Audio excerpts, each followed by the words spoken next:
Voilà, je veux tout d'abord saluer tous les téléspectateurs qui nous regardent et je vais commencer cette série d'émissions par donner mon témoignage, comme cela m'a été demandé, et donc évoquer ce que sont mes origines.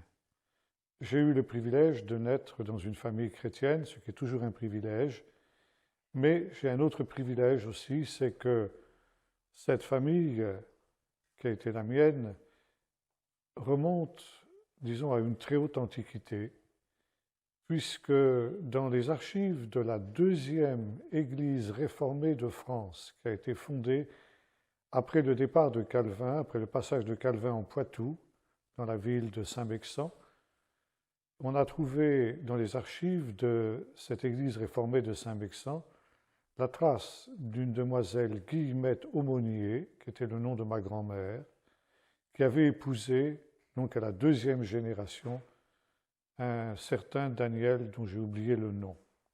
L'année suivante, c'était son frère qui lui aussi convolait en juste noces. Ce qui signifie que les parents de ces deux jeunes gens étaient déjà membres de cette église réformée. Ils appartenaient donc à la première génération de la réforme en France. On a pu suivre ensuite l'évolution de cette famille Aumônier, et constater que en 1715, une demoiselle de cette famille qui avait épousé un certain Pierre Sauzot a eu un parcours très très particulier. 1715, c'était l'année de la mort du roi Soleil, et la famille Sauzot, qui était donc par alliance une famille qui descendait de la famille Aumônier, avait décidé de fuir le royaume de France. On était à l'époque de la révocation des l'édit de Nantes, où la pratique de la religion réformée était interdite, et cette famille Sauzot, Aumônier, avait décidé de fuir le royaume et de se rendre en Angleterre. Ils avaient décidé de s'embarquer à La Rochelle, mais quelque part, ils ont été trahis. Et c'est ainsi que sur la route qui menait de Saint-Mexant à La Rochelle, ils ont été arrêtés. Pierre Sauzot, le mari, qui avait 45 ans à l'époque, et son fils de 18 ans, ont été condamnés aux galères perpétuelles. Marie Aumônier et sa fille ont été condamnées à être recluses à perpétuité dans un couvent de Poitiers. C'était l'année de la mort du roi Soleil et la fin aussi de cette terrible épreuve qu'étaient les galères. Être condamné aux galères, c'était une mort lente. Il valait mieux être condamné au bûcher ou à la roue plutôt que de subir le supplice des galères. Mais c'était la fin de cette période et mon ancêtre a eu, si j'ose dire, le privilège de ne faire que 4 ans de galère. Je dis 4 ans, c'est énorme. Quand on souffre, ce qu'ont souffert les galériens. Et il a eu le privilège, au bout de 4 ans, d'être racheté par des chrétiens de Schaffhouse, en Suisse, qui rachetaient les galériens pour la foi, si bien qu'il n'a fait qu'une peine relativement minime. Je ne sais pas s'il a pu rejoindre sa femme et sa fille, toujours est-il qu'il est, en quelque sorte, la gloire de ma famille. Et je dois dire que cet homme m'a profondément inspiré. Et j'ai le sentiment d'être privilégié par le fait que j'ai eu cette grande lignée de témoins dans ma famille.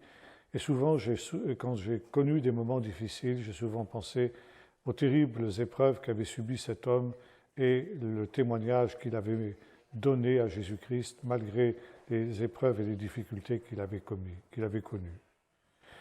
Et ma grand-mère était une demoiselle Aumônier également, elle s'appelait Marie Aumônier, comme pratiquement toutes les filles.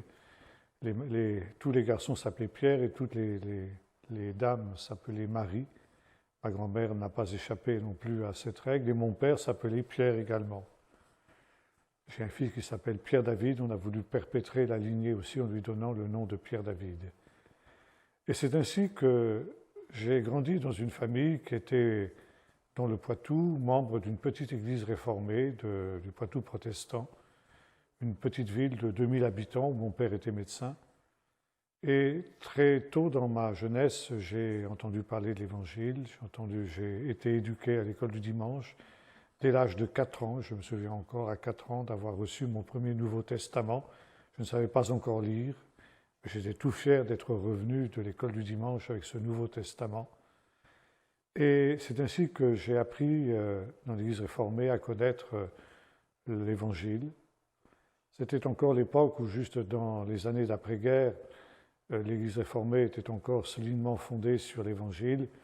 Et je bénis Dieu pour tout ce que j'ai pu apprendre et recevoir dans l'Église réformée, et notamment ce qu'était le sérieux de cette Église à cette période-là.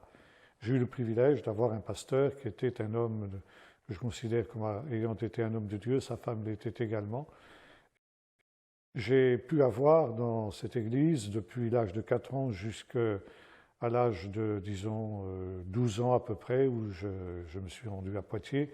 Donc j'ai quitté l'église de Coué pour me rendre à Poitiers. J'ai eu le privilège d'avoir une solide base évangélique, une solide base biblique qui m'a beaucoup aussi aidé dans mon cheminement ultérieur. À l'âge de 11 ans, j'ai donc quitté Coué pour Poitiers. Là aussi, j'ai fréquenté une église réformée, l'église réformée de Poitiers, où il y avait aussi un homme de Dieu qui était un homme remarquable, qui était le pasteur Jean Rivière. J'ai aussi eu le privilège de participer au scoutisme à Poitiers. Ça aussi, ça a été quelque chose qui m'a beaucoup aidé, même si je n'ai pas pu vraiment être dans le scoutisme pendant très très longtemps. Mais ça a été une évolution qui m'a beaucoup aidé. C'était l'époque où l'Église réformée traversait une grosse crise, c'était ce qu'on appelait l'exode rural. Le protestantisme poitevin était surtout ancré dans les régions agricoles. Et après la guerre, donc en ces années d'après-guerre, il y avait une crise dans ce domaine-là. Beaucoup de jeunes gens quittaient la terre pour se rendre dans les villes. Et là, ils ne se récupéraient pas dans les églises urbaines. C'était aussi l'époque où une crise théologique importante marquait les églises réformées, et notamment la crise moderniste. C'était l'époque du baptisme. Et beaucoup de pasteurs commençaient à être marqués par le libéralisme. Et les jeunes gens, le jeune homme que j'étais, a pu noter cette évolution. Je ne retrouvais plus à Poitiers, quand le pasteur Rivière est parti en particulier, disons, les bases solides qui avaient été les miennes quand j'étais à Coué. Et là, un certain nombre de réalités m'ont amené à même à m'interroger sur le bien fondé de l'Évangile. Et j'étais dans cette situation lorsque, disons, dans les années 60, il y a eu une implantation baptiste à Poitiers. Ma famille était d'origine réformée du côté de mon père, mais du côté de ma mère, elle était originaire des églises baptistes du Nord. Au moment de la guerre, toute la famille de ma mère avait quitté le nord de la France, où les églises baptistes étaient très très implantées, pour venir s'installer donc dans le Poitou. Il y avait eu à cette période-là, grâce à cet apport justement de beaucoup de baptistes du Nord qui étaient venus s'installer dans le Poitou, il y avait eu un véritable réveil parmi la jeunesse, et c'est là que mes parents s'étaient convertis. Si bien que ma famille était baptisto-réformée, mais dans la mesure où il n'y avait pas d'église baptiste dans le petit village de Coué, j'avais été essentiellement élevé dans l'église réformée, jusque dans les années 60, une église baptiste, une petite église baptiste s'instaure et s'installe à Poitiers. C'était le pasteur Lucien Clerc qui en était le promoteur à cette période-là. Et comme j'étais quand même dans un certain désarroi à cause de la crise moderniste que traversait l'église réformée de Poitiers, j'ai très vite eu le désir, parce que je cherchais Dieu de tout mon cœur, de prendre contact avec cette petite église baptiste. Alors, c'était vraiment les temps héroïques où le petit local qui servait de lieu de rencontre à cette implantation nouvelle de l'église baptiste, qui dépendait en fait de l'église baptiste de Niort, se trouve au fond d'une impasse. C'était un ancien local qui appartenait à un marchand de fruits et primeurs, et il était situé au fond d'une arrière-cour. Il fallait longer une colonne de cageots qui risquait de vous tomber sur la tête si vous ne faisiez pas attention, surtout la nuit quand il faisait sombre, pour les réunions du soir. Et on arrivait dans cette arrière-boutique qui était assez lugubre, il faut le dire. Et là, il y avait trois grands-mères, trois braves grands-mères qui se rassemblaient régulièrement. Et pour vraiment participer à des réunions dans ces conditions-là, il fallait vraiment être motivé. Mais je l'étais. Et c'est ainsi que j'ai commencé à fréquenter ces réunions de cette petite église, cette petite annexe de l'église baptiste de Niort, en fait. Là, j'ai découvert un autre évangile, un évangile beaucoup plus évangélique, beaucoup plus proche de la Bible.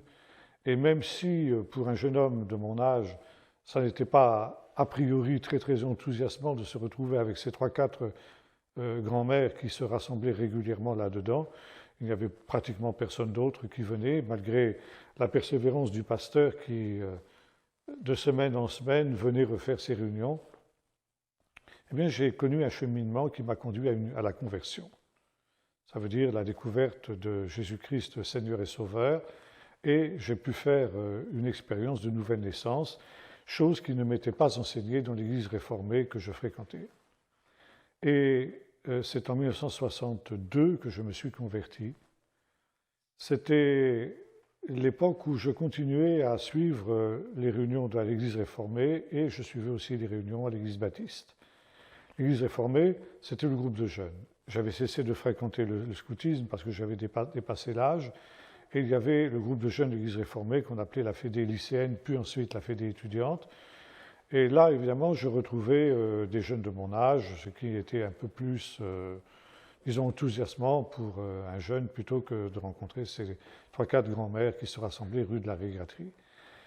En même temps, j'avais compris que je devais m'efforcer de rendre témoignage à mes camarades, ce que j'ai essayé de faire le plus fidèlement possible, pas toujours d'ailleurs d'une manière très sage, et pas toujours non plus dans des conditions qui étaient idéales pour que mon témoignage soit reçu. 1962, c'était une période aussi tournante dans ma vie parce que mon grand-père avait été amené à se rendre en Israël en 1961. Mon grand-père, donc, était originaire des Églises baptistes du Nord, comme je le disais tout à l'heure. Il était venu se réfugier en Poitou au moment de la déclaration de guerre en 1939. Et en 1942, de 1942 à 1944, avec son beau-frère, il avait hébergé un jeune juif qui fuyait la persécution nazie en le faisant passer comme son fils.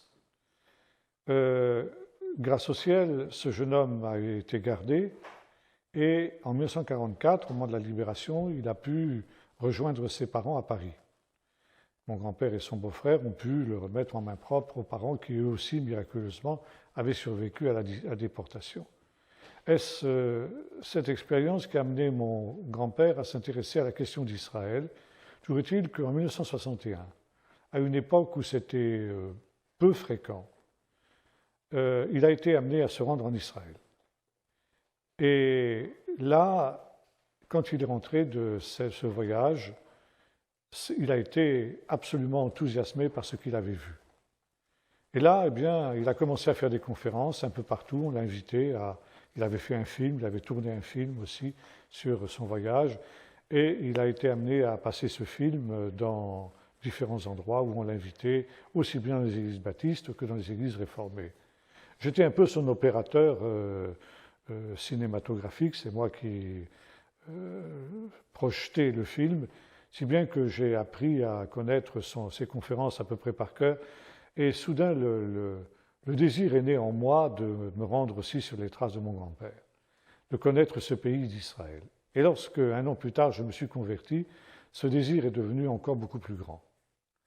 C'était l'époque où il y avait une organisation qui dépendait de l'Académie française et de l'Académie française essentiellement, qu'on appelait les bourses Elijah, qui offrait 360 bourses dans toute la France à des jeunes gens qui désiraient faire un voyage d'études.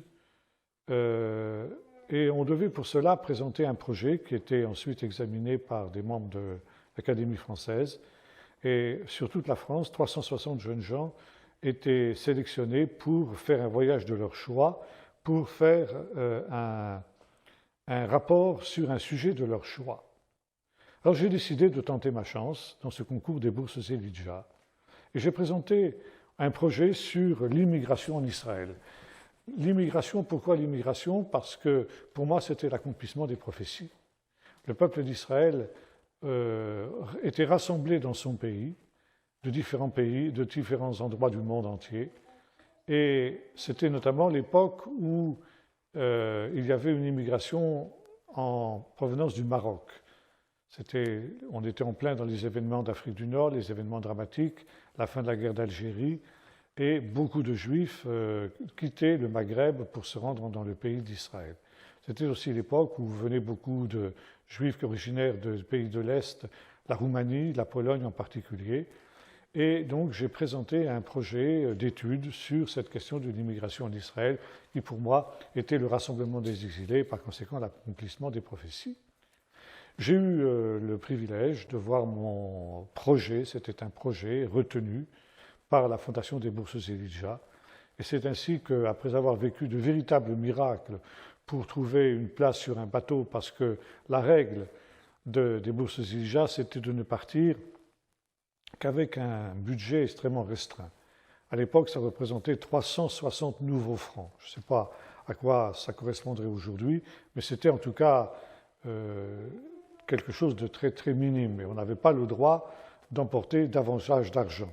Ça ne couvrait même pas le prix d'un billet de bateau en classe pont, ça veut dire couché sur le pont, de Marseille en Israël. Et là, j'ai fait des expériences avec Dieu, j'ai appris à prier, à demander au Seigneur sa grâce. Et après avoir tapé à de très très nombreuses portes, essayé toutes les compagnies de navigation possibles et imaginables, avoir proposé de travailler sur les bateaux pour payer mon transfert, bref, enfin, essayer toutes sortes de projets, finalement, une compagnie grecque a accepté de me donner un billet gratuit et, qui plus est, tenez-vous bien, en classe luxe. Si bien que j'ai pu voyager en faisant des repas gargantuesques sur ce bateau qui m'a emmené depuis Venise jusqu'à Haïfa. Maintenant, il fallait se rendre à Venise. Bon, à la limite, ce n'était pas tellement un problème. Je pensais faire du stop. À 18 ans, on n'est pas effrayé par ça. Et puis, là aussi, quelques jours avant mon départ, j'ai eu la surprise de recevoir une lettre anonyme dans laquelle il y avait un billet aller-retour en avion, s'il vous plaît, depuis Paris jusqu'à Venise. C'est bien que j'ai fait un voyage dans des conditions extrêmement favorables. Et donc, je suis resté en Israël pendant toutes les vacances scolaires. Et j'ai présenté un projet de plus de 300 pages sur la question de l'immigration en Israël que j'avais pu effectuer pendant ce temps. Et à ma grande surprise, sur les 360 voyages et les 360 rapports qui ont été présentés à la Fondation des Bourses Elijah, j'ai eu le privilège de voir mon projet non seulement sélectionné, mais recevoir le 3e prix qui m'a été remis des mains du Premier ministre de l'époque, qui était M. Pompidou. Et c'est ainsi que j'ai eu la possibilité de recevoir une 2e bourse pour un second séjour en Israël en 1963. Donc, pour la 2e fois, j'ai pu séjourner dans ce pays. Inutile de vous dire que j'avais pris le virus. Logiquement, on ne pouvait pas avoir plus de deux bourses pour des voyages par la Fondation des Bourses Elijah. Si bien que 1963, ça a été mon ultime voyage Elijah, mais je me suis débrouillé par d'autres moyens. Et les 2 années suivantes, j'ai pu donc à nouveau voyager en Israël, passer tout l'été en Israël. Je passais tous mes étés en Israël. J'ai commencé à apprendre l'hébreu sur place, et puis ensuite aussi avec des méthodes que je ramenais, je les étudiais chez moi. Et c'est ainsi que évidemment, pour moi, c'était tout naturel que ce cheminement qui était le mien m'amène à m'orienter vers le service de Dieu.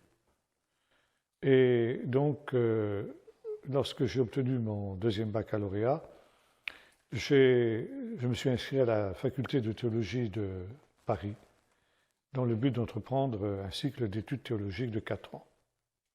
Mais, comme je vous disais tout à l'heure, c'était l'époque où l'Église réformée connaissait des gros problèmes au point de vue théologique. La théologie libérale fleurissait à fond. Et juste au moment où j'allais entrer donc dans le cycle des études théologiques de la faculté luthéro-réformée de Paris, j'ai pu rencontrer des étudiants qui sortaient de là. Et quand j'ai vu l'état spirituel dans lequel ils étaient, j'ai été effrayé. J'avais en Israël eu l'occasion de fréquenter la première église messianique qui avait été fondée par le premier pasteur messianique qui avait créé cette église, qui était le pasteur Zev Kosman, lui-même, il était lui-même juif. Et quand je lui ai exposé mes projets, il m'en a dissuadé. Il m'a dit, mais vous allez aller perdre 4 ans là-bas dans une faculté de théologie où vous n'apprendrez finalement que des choses qu'il faudra désapprendre par la suite. Moi, je vous conseille une autre chose, c'est de venir ici en Israël. Je vous prends comme stagiaire et vous aurez la possibilité de suivre des cours à la faculté hébraïque, à l'université hébraïque de Jérusalem. Vous apprendrez bien plus que dans toutes les facultés de théologie occidentale. Alors j'ai quand même fait d'abord un institut biblique évangélique à Londres. Et quand j'ai eu terminé ce cycle, eh bien, effectivement, je me suis inscrit à l'université hébraïque de Jérusalem. Au début, c'était quelque chose qui a été extrêmement difficile.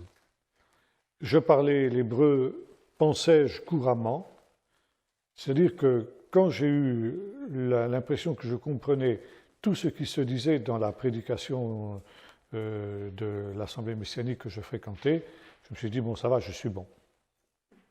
Mais quand j'ai commencé les premiers 3 mois à l'université de Jérusalem, ça a été la galère. Suivre, disons, une conversation courante et un cours d'université, ce n'est pas tout à fait pareil. Et pendant les 3 premiers mois, je sortais des cours, je ne savais même pas quel avait été le sujet du cours. Moi, je sortais de là. Il m'a fallu 3 mois. Et au bout de 3 mois, c'était comme un déclic. Au bout de 3 mois, bien, j'ai commencé à comprendre tout ce qui se disait. Et c'est ainsi que j'ai donc pu suivre ces cours à l'université hébraïque jusqu'en 1967. Mai 1967, alors là j'ai connu un moment très très particulier, celui qui a été la crise qui a conduit à la guerre des 6 jours. Et petit à petit, on a vu se mettre en place un processus qui devait conduire à un affrontement au Moyen-Orient. C'était une crise qui avait éclaté d'une manière totalement imprévue. Personne ne s'attendait à ce que cette crise n'éclate. Et là, eh bien, petit à petit, ça a été l'engrenage fatal qui a conduit à la fameuse guerre des 6 jours de juin 1967. Et je n'oublierai jamais ce jour du 23 mai 1967, alors que nous étions à la fin des cours, et lorsque le cours a été terminé, il y avait des militaires qui ont appelé les noms de mes camarades. Des camions les attendaient pour les emmener au front.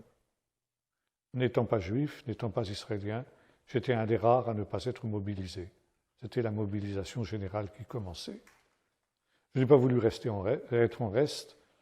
Il y avait un groupe de soldats, disons, volontaires de l'étranger, on appelait ça le Mahal, et je me suis inscrit comme volontaire de l'étranger pour toutes les tâches non militaires. Et en effet, quelques jours après, 5 juin 1967, la guerre des 6 jours a éclaté à Jérusalem. Là, ça a été tellement vite à Jérusalem, ça a duré 3 jours en tout et pour tout, que je n'ai pas été appelé finalement. Et bien que, en principe, j'étais mobilisable, je ne l'ai finalement pas été. Je n'ai pas eu le temps d'être mobilisé, disons les choses comme ça. Et j'ai passé 3 jours bombardés, 3 jours où nous avons été bombardés jour et nuit dans un abri. dont nous ne sommes pas sortis. Et croyez-moi, être bombardé pendant 3 jours, c'est long. Et au bout de 3 jours, donc le 8 juin, eh bien, le 7 juin, pardon, nous sommes sortis des abris, après qu'un soldat ait frappé à la porte pour nous annoncer que le mur occidental était entre nos mains. Et ça a été un moment extraordinaire quand nous sommes sortis de ces abris où les gens couraient, s'embrassaient. J'ai rencontré un de mes professeurs d'assyriologie qui lui aussi se rendait à la poste pour donner des nouvelles par télégramme à sa famille qui était certainement à l'étranger. Nous sommes tombés dans les bras l'un de l'autre, nous nous sommes embrassés, n'est-ce pas? C'était une atmosphère absolument extraordinaire. Et comme le disait un journaliste israélien, il ne manquait plus que le Messie. Nous avions le sentiment que nous vivions des temps absolument messianiques et c'était vraiment des temps absolument extraordinaires. C'était le mercredi, c'était le jour de la réunion de prière à l'Assemblée messianique. Nous étions une poignée seulement, évidemment, surtout tous les jeunes gens étaient mobilisés encore. Et pendant cette réunion de prière qui se passait autour d'une table dans la cuisine du pasteur, dans sa salle à manger plus exactement, nous écoutions la radio, les bulletins d'information, et on nous informait que les villes bibliques, les noms des villes bibliques étaient cités, tombés les unes après les autres, Bethléem, Jéricho, Sichem, toutes ces villes tombaient les unes les autres entre les mains de l'État d'Israël. Et nous avions vraiment l'impression de vivre ce grand moment que Jésus avait annoncé, Jérusalem sera foulée aux pieds par les nations jusqu'à ce que le temps des nations soit accompli. C'était la fin du temps des nations et nous étions conscients que nous vivions des temps véritablement prophétiques. Je suis resté après la guerre des 6 jours encore quelques temps parce que les cours avaient été interrompus et on a rattrapé pendant le temps des vacances. Et je suis rentré en France en août 1967 pour devenir pasteur dans les églises baptistes du Nord, à Denain. Donc à partir de 1967, j'ai commencé mon ministère, un ministère pastoral. Et c'est d'ailleurs là que j'ai rencontré celle qui devenait devenir mon épouse, qui est là en face de moi. Nous avons eu 3 enfants. À l'heure actuelle, nous avons 12 petits-enfants. Et je suis resté donc pasteur de cette église de 1967 à 1972.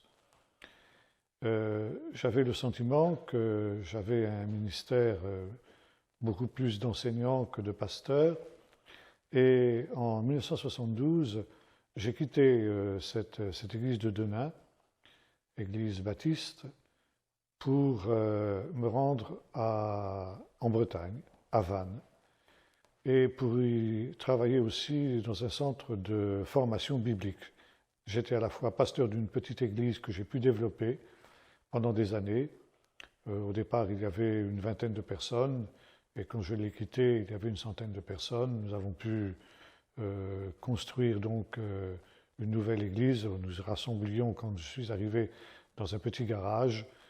Et puis, à partir de zéro, sans aucun secours, sans jamais faire le moindre appel d'argent, alors que cette église avait connu aussi bien des vicissitudes parce que son pasteur l'avait quitté dans des conditions extrêmement pénibles.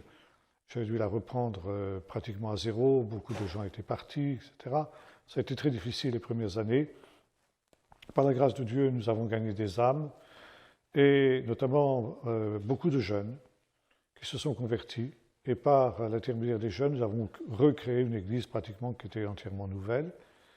Et là, nous avons pu construire un local que nous avons construit de nos mains, et avec, par la foi, véritablement, sans jamais demander un centime à qui que ce soit. Quand l'argent manquait, nous rassemblions, nous prions le Seigneur, et nous arrêtions les travaux jusqu'à ce que le Seigneur pourvoie. Il n'a jamais manqué au rendez-vous, et nous avons pu construire cet ensemble relativement important pour la petite église que nous étions. L'œuvre s'est développée. Nous avons créé une troupe de scouts aussi, et quand je suis parti, nous avions à peu près une centaine de jeunes de tous horizons, non seulement des gens de notre église, mais aussi des catholiques. Nous avons eu aussi quelques juifs et quelques arabes. Alors c'était vraiment un lieu de coexistence pacifique. Et puis, nous avons ensuite pu acheter tout un ensemble, tout un complexe à la campagne, une vieille ferme que nous avons rénovée, qui servait de centre de camp pour les jeunes, pour les scouts, pour les jeunes, un centre de retraite spirituelle, etc. Et je suis resté donc dans cette église jusqu'en 2004. 2004, où je suis devenu donc, j'ai atteint l'âge de la retraite, j'ai obtenu ma retraite. Et là, disons que, comme je disais tout à l'heure, j'avais le sentiment que j'avais davantage un ministère d'enseignant que le ministère pastoral. J'ai accompli un ministère pastoral pendant des dizaines d'années, et le Seigneur a béni. Finalement, j'ai accompli tous les ministères. Comme je le disais à mon fils, qui lui aussi s'est converti, et est devenu donc aussi, s'est levé pour le service de Dieu. Actuellement, il vit en Israël, où il a une œuvre là-bas en plein désert, dans un petit village qui s'appelle le village de Nitzana. Et je lui disais avec un certain humour, tu vois, je ne suis pas apôtre, et j'ai dû accomplir un ministère d'apôtre en créant l'œuvre ici à Vannes. Je ne suis pas prophète, et j'ai dû donner une vision prophétique à l'œuvre. Je ne suis pas évangéliste, et j'ai dû faire un travail d'évangéliste, et j'ai gagné des âmes. Je ne suis pas pasteur, et j'ai fait un travail pastoral. Et le seul ministère qui est le mien, que le ministère d'enseignant, eh bien, finalement, je n'ai pas eu vraiment l'occasion de le faire. Il a fallu attendre l'âge de la retraite pour que ça s'accomplisse. À l'âge de la retraite, donc, j'ai eu les coups des franges, parce que c'était, pour beaucoup, disons, c'était une question aussi un peu financière, disons les choses telles qu'elles sont. Et financièrement, j'étais libre à la retraite, et par conséquent, j'ai pu me consacrer à un ministère d'enseignant. Et depuis 2004, donc, je suis pasteur en diaspora. Ça veut dire que je n'ai plus d'église fixe et j'enseigne partout où cela m'est demandé. J'ai l'impression que c'est maintenant seulement que mon ministère s'est véritablement épanoui, que je suis véritablement dans ce que le Seigneur a prévu pour moi. Et là, je suis heureux dans le ministère qui est le mien. Depuis que mon fils s'est installé en Israël, et lui aussi a eu à cœur maintenant de créer un centre là-bas pour une formation de ceux qui voudraient s'intéresser aux racines juives du christianisme. Et donc, dès le mois de septembre prochain, il lance pour une quinzaine d'inscrits, il y a déjà une quinzaine d'inscrits pour le mois de septembre, un centre de formation pour l'étude des racines juives du christianisme. Et je vais l'épauler évidemment dans cette tâche.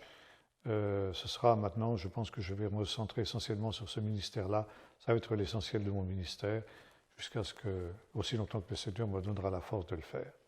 Voilà donc en gros, si vous voulez, ce qu'a été mon cheminement. Et je rends grâce à Dieu pour... bon, ça n'a pas toujours été facile, j'ai connu des moments extrêmement difficiles. Mais l'un dans l'autre, eh bien, le Seigneur a béni et j'entends être fidèle aussi longtemps que le Seigneur m'en donnera la force.